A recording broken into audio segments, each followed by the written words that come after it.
Hello' friends, আজি মই আপোনালোকৰ ওচৰলৈ বেঙেনাৰ সৈতে বনোৱা মাছৰ কাৰী ৰেচিপি এটা লৈ আহিছোঁ। একেবাৰে কম বস্তুৰে বনোৱা একেবাৰে সহজ এই ৰেচিপিটো বহুতে টেষ্টি হয়। আহকচোন চাওঁ বেঙেনাৰ সৈতে বনোৱা মাছৰ কাৰীখনৰ বাবে আমাক কি বস্তুৰ প্ৰয়োজন হ'ব চাই লওঁ। ইয়াৰ বাবে মই দুটা মিডিয়াম আকাৰৰ বেঙেনা লৈ লৈছোঁ আৰু বেঙেনা দুটা মই গেছৰ মিডিয়াম ফ্লেমত ভালদৰে পুৰি ল'ম। যদি আপুনি বিচাৰে তেতিয়াহ'লে মিহি মিহিকৈ কাটি বেঙেনা আৰু আলু এই ৰেচিপিটো বনাব পাৰে। ইয়াৰে পিছতে এটা মিডিয়াম আকাৰৰ বিলাহী মিহিকৈ কাটি লৈছোঁ, 2 চামুচ আদা নহৰুৰ পেষ্ট লৈছোঁ আৰু দুটা কেঁচা জলকীয়া লৈছোঁ, দুটা মিডিয়াম আকাৰৰ পিঁয়াজ মিহিকৈ কাটি লৈছোঁ, অকণমান মান ধনিয়া লৈ লৈছোঁ। ইয়াৰে পিছতে হালধিৰ গুড়ি 1.5 চামুচমান লৈ লৈছোঁ, ধনিয়াৰ গুড়ি আধা চামুচ লৈছোঁ, পাঁচফোৰণ লৈছোঁ সৰু চামুচেৰে আধা চামুচতকৈ কম, নিমখটো আপুনি সোৱাদ অনুযায়ী ল'ব। ইয়াতে পাঁচফোৰণটো অপশ্যনেল হয়, আপুনি নিদিবও পাৰে। 4 পিচ মই মাছৰ ডাঙৰ পিচ লৈ লৈছোঁ, আপুনি 4 পিচৰ সলনি অকণমান কম বা বেছিও কৰিব পাৰে। দুটা মিডিয়াম আকাৰৰ আলু দীঘলে দীঘলে ঠিক এনেদৰে মই দেখুৱাৰ ধৰণে কাটি লৈছোঁ। ৰেচিপিটো বেছি সোনকালে হোৱাৰ বাবে আৰু সহজ হোৱাৰ বাবে আপুনি এই আলুখিনি বইল কৰিও ল'ব পাৰে। আৰু আধা কাপতকৈ অকণমান কম তেল লৈ লৈছোঁ। প্ৰথমতে মই গেছৰ ফ্লেমটো মিডিয়াম ৰাখি বেঙেনা দুটা এটা এটাকৈ সাৱধানে পুৰি লৈছোঁ। যদি আপুনি পুৰিব নিবিচাৰে তেতিয়াহ'লে বেঙেনা আৰু আলুটো সৰু সৰুকৈ কাটি ভালদৰে ভাজি লৈ এই ৰেচিপিটো বনাব পাৰে। কিন্তু যদি আপুনি পুৰি লয় তেতিয়াহ'লে এই ৰেচিপিটো বেছি টেষ্টি হ'ব। বেঙেনা দুটা ভালদৰে পুৰা হোৱাৰ পিছত মই বাকলিখিনি ইয়াৰে ভালদৰে চাফাকৈ গুচাই ল'ম আৰু ঠাণ্ডা হ'বৰ কাৰণে ৰাখি দিম। এয়া চাওক বেঙেনা দুটা হৈ গ'ল। এতিয়া মই ঠাণ্ডা হোৱাৰ পিছত চুৰিৰে এনেদৰে সৰু সৰুকৈ কাটি লৈছোঁ আৰু পিছত আমি এই বেঙেনাখিনি ভালদৰে পিটিকি ল'ম। যেতিয়া ভিতৰখিনি ভালদৰে ঠাণ্ডা হৈ পৰিব তেতিয়া আমি ভালদৰে এইখিনি পিটিকি ল'ম। প্ৰথমতে মই গেছৰ ওপৰত কেৰাহীটো দি দিছোঁ আৰু কেৰাহীটো গৰম হোৱাৰ পিছতে ইয়াতে তেলখিনি গোটেইখিনি তেল একেলগতে দি লৈছোঁ। তেলখিনি একেবাৰে ভালদৰে গৰম হ'ব দিব, মিডিয়াম টু হাই ফ্লেমত, কাৰণ আমি ইয়াতে এতিয়া মাছখিনি ভাজি ল'ম। হালধিৰ গুড়ি আধা চামুচ দি দিছোঁ আৰু একেলগতে নিমখ অকণমান দি দিছোঁ। এইখিনি অকণমান তেলৰ লগত মিক্স কৰি ল'ব।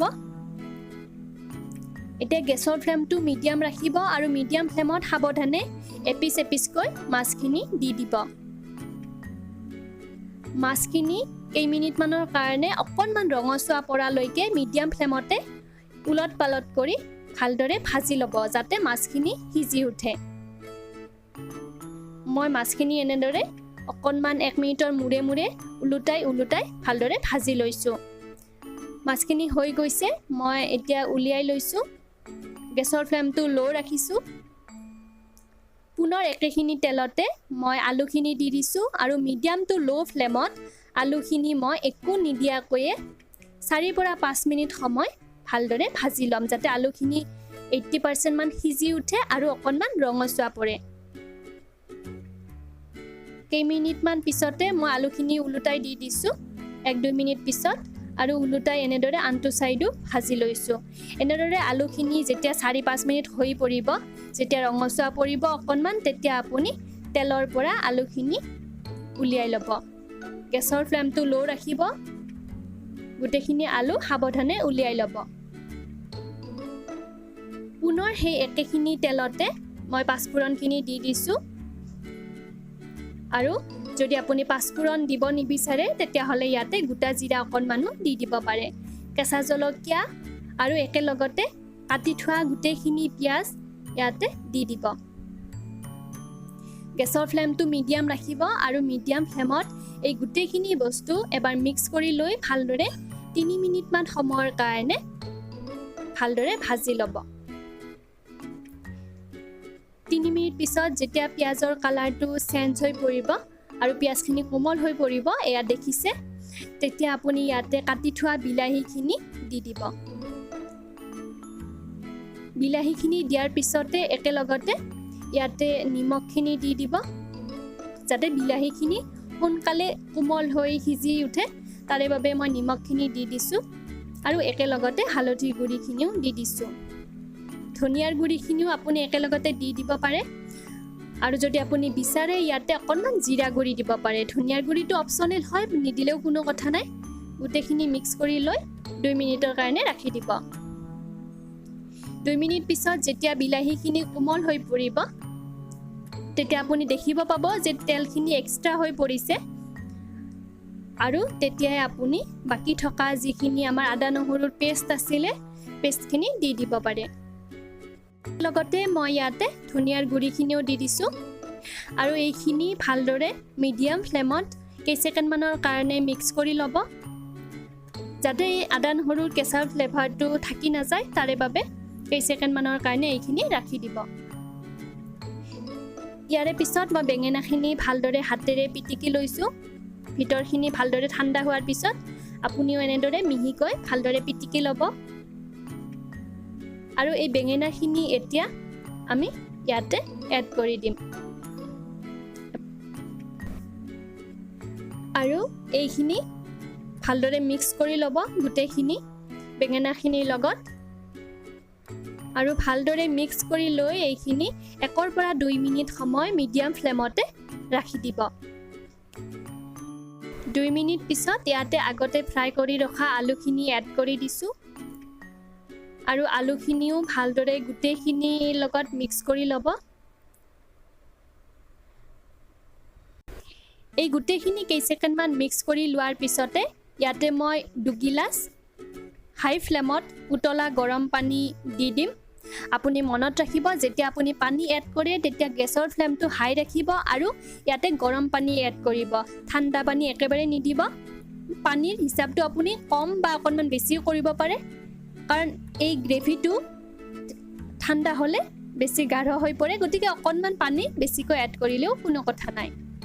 এবাৰ মিক্স কৰি লৈছোঁ গোটেইখিনি আৰু যেতিয়া ভালদৰে 1 মিনিটমান পিছত উতলি উঠিব ঠিক এনেকুৱা ধৰণে তেতিয়া আপুনি গোটেইখিনি মাছ সাৱধানে ইয়াতে দি দিব। মাছখিনি দি দিছোঁ আৰু মাছখিনি দিয়াৰ পিছতে এবাৰ সাৱধানে মিক্স কৰি ল'ব আৰু এতিয়া মিডিয়াম টু ল' ফ্লেমত ঢাকনি দি 5 মিনিটৰ কাৰণে ৰাখি দিম। 5 মিনিট পিছত মই ঢাকনিখন গুচাই লৈছোঁ। এবাৰ সাৱধানে চামুচেৰে মিক্স কৰি লৈছোঁ আৰু এপিচ আলু উলিয়াই লৈ আপুনি চেক কৰি চাব আলুখিনি ভালদৰে সিজি উঠিছে নে নাই। মই আলু এপিচ উলিয়াই লৈ চেক কৰি লৈছোঁ, ধুনীয়াকৈ সিজি গৈছে। ৰেচিপিটো প্ৰায় হৈ গৈছে। এতিয়া ইয়াতে যিখিনি মই মান ধনিয়া ৰাখিছিলোঁ মান ধনিয়াখিনি ভালদৰে পটাত পিচি ল'ম। যদি আপুনি মান ধনিয়া ইউজ কৰে তেতিয়াহ'লে কাটি নিদিব, সৰু সৰুকৈ কাটি দিলে মান ধনিয়াৰ যিটো টেষ্ট সেই টেষ্টটো বেছিকৈ নুঠে, গতিকে ভালদৰে পটাত পিচি দিব। এইখিনি ভালদৰে মিক্স কৰি লৈ 1 মিনিটমানৰ কাৰণে ৰাখি দিম। 1 মিনিট পিছত মই গেছটো অফ কৰি দিম আৰু ঢাকনি দি এইখিনি ঠাণ্ডা হ'বৰ কাৰণে ৰাখি দিম। বেঙেনাৰে বনোৱা মাছৰ কাৰীখন তৈয়াৰ হৈ গৈছে। এতিয়া মই চাৰ্ভ কৰাৰ কাৰণে অকণমান বাতি এটাত উলিয়াই লৈছোঁ। বহুতে টেষ্টি হয় এই ৰেচিপিটো, মোৰ ঘৰৰ প্ৰতিটো সদস্যই বহুতে ভাল পায়। আলহী আহিলে মই এই ৰেচিপিটো প্ৰায়ে বনাই দিওঁ। আপুনিও এবাৰ ট্ৰাই কৰি চাবচোন, মোৰ বিশ্বাস বহুতে ভাল লাগিব। যদি ভিডিঅ'টো চাই ভাল পালে তেতিয়াহ'লে লাইক আৰু শ্বেয়াৰ নিশ্চয় কৰিব। এতিয়ালৈকে আহিছোঁ, ধন্যবাদ।